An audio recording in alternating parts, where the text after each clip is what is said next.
This is the iQOO Neo 10, India's first phone with the Snapdragon 8s Gen 4.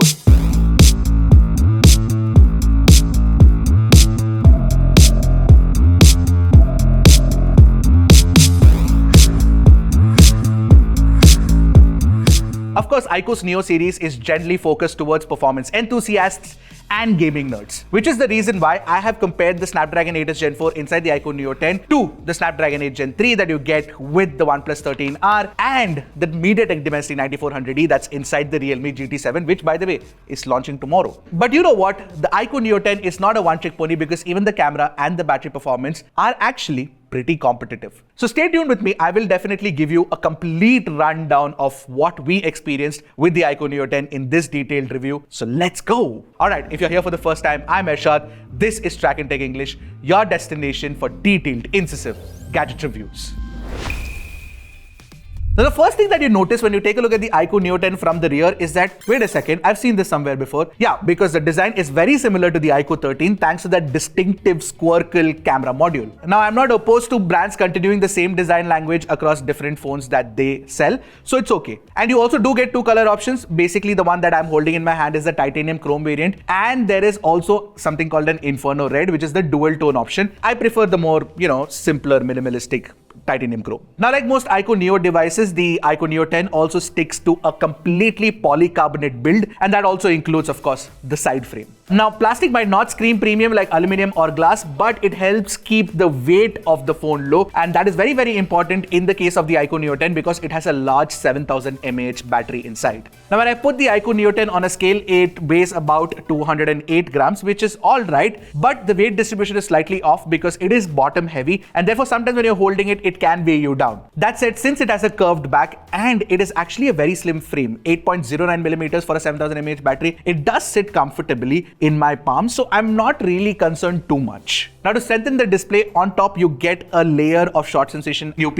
and in our time with it, it hasn't scratched up much, so it's actually holding up well. Talking about which, you do get a pre-applied screen protector with the iQOO Neo 10 and a case inside the box. By the way, a couple of things that I must mention here is that the Type-C port at the bottom is USB Type-C 2.0 for a gaming phone. That's a bit of a letdown. And you get IP65 rating, which is fine for light splashes, but there are phones in this price range that come with IP69 rating as well. Now, before I talk about the display, if you haven't already, go ahead and hit that subscribe button to give us your support.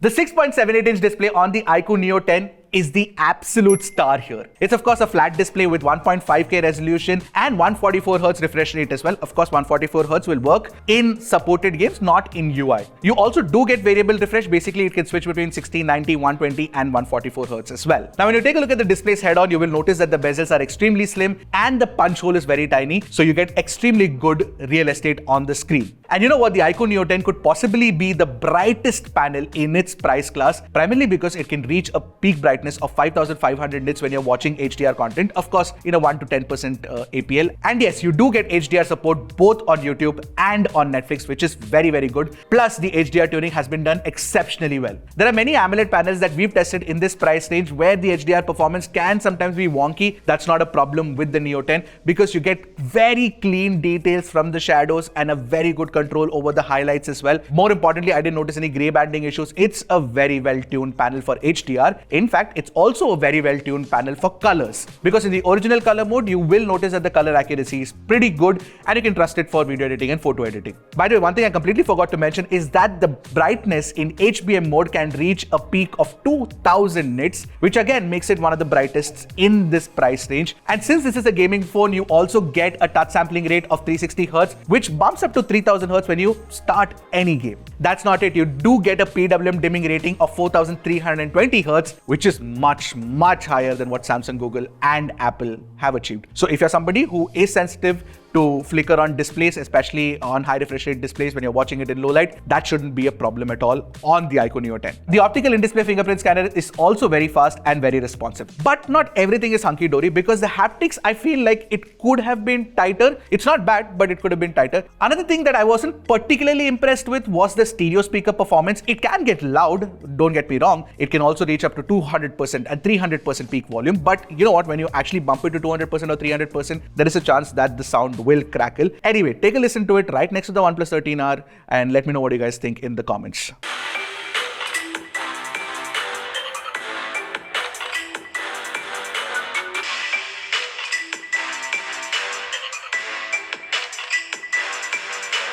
By the way, for the audiophiles in the house, LDAC, LHDC, both are supported. Alright, now time to talk about the performance, which is possibly what everybody watching this video is waiting for. So I am going to talk about in detail and compare it against the Realme GT7 and the OnePlus 13R. But before that, let me tell you all the different variants that are available of the iQOO Neo 10. So you get 8 128GB, 8 256GB, 12 256GB and 16 512GB variants. But the base variant, the 8 128GB variant, comes with UFS 3.1 storage, whereas all the other variants come with UFS 4.1 storage. And all the variants actually do come with LPDDR5X Ultra RAM type. Alright, now comparing the Snapdragon 8S Gen 4 to the Dimensity 9400E and the Snapdragon 8 Gen 3, you will notice that in synthetic benchmarks like Antutu and Geekbench, the Dimensity 9400E inside the Realme GT7 scores slightly higher than the Snapdragon 8S Gen 4 and the Snapdragon 8 Gen 3. We also tested the storage speeds, and interestingly, the OnePlus 13R has the best sequential read and sequential write speeds, followed by the iQOO Neo 10 and the Realme GT7. Now, in our CPU stability test, where we engaged 40 threads for 30 minutes,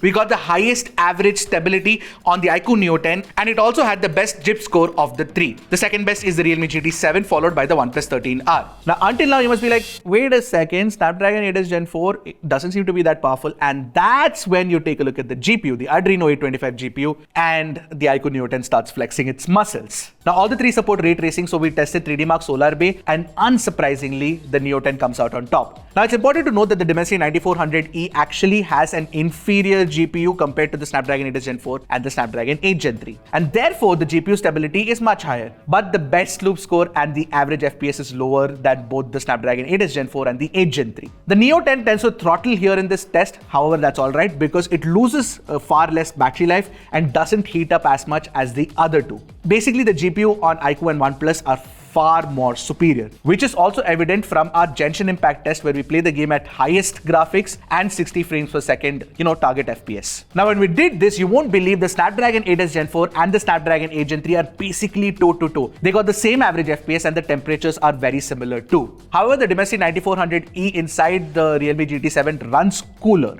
And if you're a BGMI or a COD player, then all these three phones can also play the game at 120 FPS. So in my testing, what I noticed is that if you want the absolute best performance for gaming, then the iQOO Neo 10 or the OnePlus 13R actually make more sense over the Realme GT7. Alright, talking about the battery life, the OnePlus 13R has the smallest battery of the three. It's a 6000 mAh battery, whereas both the Realme GT7 and the iQOO Neo 10 come with a 7000 mAh battery. And therefore, it goes without saying that both the Realme and iQOO actually offer better screen on times or better battery life compared to the OnePlus 13R, and that is of course visible on screen for you because we've shared some screenshots here. In fact, both the Realme GT7 and the iQOO Neo 10 come with support for 120-watt charging, but the good thing about the iQOO Neo 10 is that you actually get a Type-C charger inside the box with a Type-C cable, which means that it also has USB PD support and it can charge a MacBook. So that's definitely an advantage that I must mention. And both these phones take about 35 minutes for a full charge from 1% to 100%. In comparison, the OnePlus 13R, despite having an 80-watt charger inside the box, it actually takes about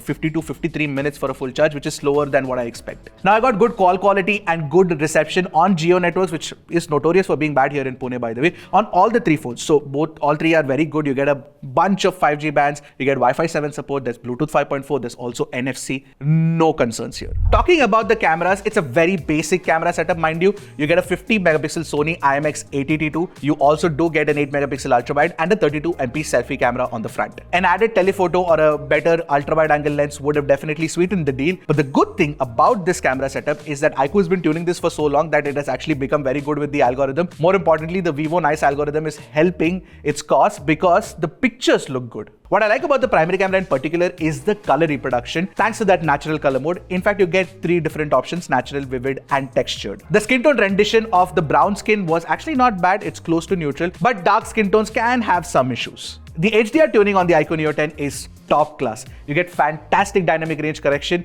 especially with the primary camera shots, where you can see that it manages to pull a good amount of details from the shadows, and the highlights are very well controlled. In fact, the Neo 10 also does a very good job of ensuring that there is no bloom around the face when you're shooting people against harsh backlight. Now, while the phone does not have a dedicated telephoto lens, you can still take portraits at 1x, 1.5x and 2x. And the portrait shots do look good because you get extremely good semantic segmentation. Basically, the edge cutout is very good, and there's very good bokeh drop-off as well, which comes comes very close to, the DSLR look. Obviously, it doesn't match the DSLR, but it comes close. The low light performance from the primary camera, especially in terms of exposure, is not bad. The night mode actually does a fairly decent job, but we felt like the shutter speed could have been faster. My biggest concern with the primary camera has to be the detail retention, because it's kind of old, the Sony IMX882 now, and therefore sometimes the images can look soft, especially in daylight and low light. The 8 megapixel ultra wide angle camera is alright. It gets the job done, but nothing more than that. And the video recording capabilities from this lens is also limited to 1080p 30 fps. The selfies from the 32 megapixel camera do look very detailed, both in daylight and in low light, but the selfie portraits are not as good as the primary camera portraits. While the bokeh looks natural, the edge detection can sometimes be a miss. When it comes to video recording, you can record 4K 60 fps videos using the main and the selfie camera, and both the cameras actually capture a good amount of details, both in daylight and in the low light videos that we captured. Overall, if you just want a reliable camera to take good photos from your gaming phone, then the iQOO Neo 10 won't disappoint. Now, the iQOO Neo 10 ships with FunTouch OS 15 based on Android 15, and iQOO is promising 3+4 years of software updates for this phone. See, I've spoken a lot about FunTouch OS 15, and we have detailed videos as well. In fact, one video should pop up right now. Go ahead and check that out if you want a detailed review of FunTouch OS 15. It's definitely improved compared to FunTouch OS 14, but it is still very old school in terms of the icon design, the UI design. All of that feels slightly dated, and in fact, the features also are not as modern as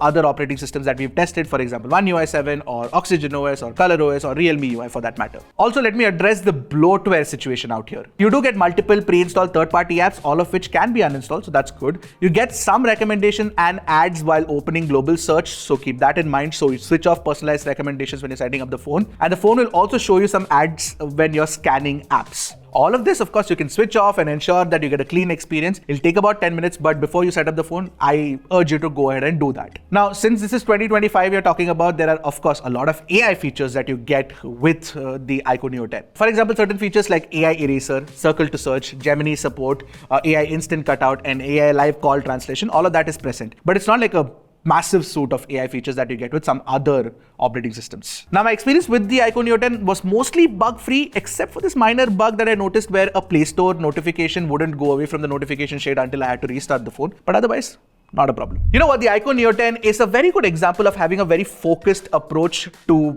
targeting a certain kind of audience or a certain niche of audience by picking the right mix of components to make a phone. Now, why do I say this? Because the Snapdragon 8s Gen 4 is a fantastic chipset for gaming especially, and you do also get a very large battery with very fast charging speeds. And the display is absolutely fantastic. And when you put all of these good components together and tune them really well, any gaming nerd is going to be happy. Alright, now at the time of shooting this video, I am not so sure of the price, but my guesstimate is that the 128GB variant or the base variant should start anywhere around 31,000 rupees, and the highest variant should be under 40,000 rupees. So basically, you should be able to buy the phone from anywhere between 30 to 40,000 rupees. But you know what? 128GB in 2025 is not recommended by us at all. If you're buying this phone or if you're considering buying this phone, then we would recommend going for the 12 to 56GB variant. Alright, so this was my detailed review of the iQOO Neo 10. Now, if you want any specific comparisons against any other phone, let us know in the comments and we'll try to get that done for